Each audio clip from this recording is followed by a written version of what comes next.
Pour cette leçon, nous avons choisi de nous appuyer sur un mandala tibétain du XIVe siècle.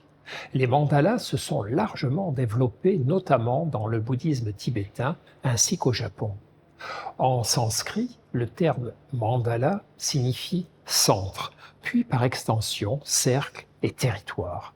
Le mandala est ainsi un espace sacré ordonné selon des règles très strictes et codifiées et qui sert de support à de nombreux exercices de méditation. On décrit souvent la méditation comme un entraînement de l'esprit, ce que confirment les études de neuroimagerie qui montrent que sa pratique transforme significativement le fonctionnement du cerveau et parfois même son anatomie.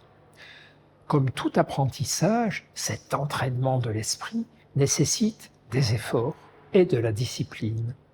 Méditer, ce n'est pas seulement se détendre, lâcher prise et laisser son esprit vagabonder. Dans cet apprentissage, l'attention joue un rôle central.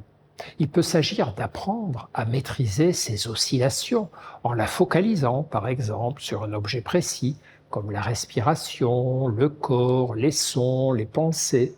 Mais il peut aussi s'agir, à l'inverse, de la libérer de toute attache et de la rendre ouverte et fluide. Un des pères fondateurs de la psychologie moderne, l'Américain William James, écrivait ainsi en 1890 « La faculté de ramener volontairement une attention vagabonde, encore et encore, est le véritable fondement du jugement, du caractère et de la volonté.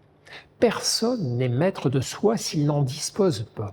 L'éducation qui pourrait améliorer cette faculté serait l'éducation par excellence. » Les troubles attentionnels sont fréquents aujourd'hui, du fait notamment de la guerre pour capter notre attention que se livrent les écrans, les médias, les publicités sur le terrain de notre esprit.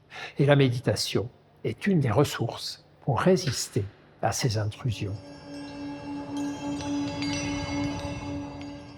Si l'éléphant sauvage qu'est l'esprit est solidement lié par la corde de l'attention, toutes les peurs disparaissent et toutes les vertus viennent dans la main.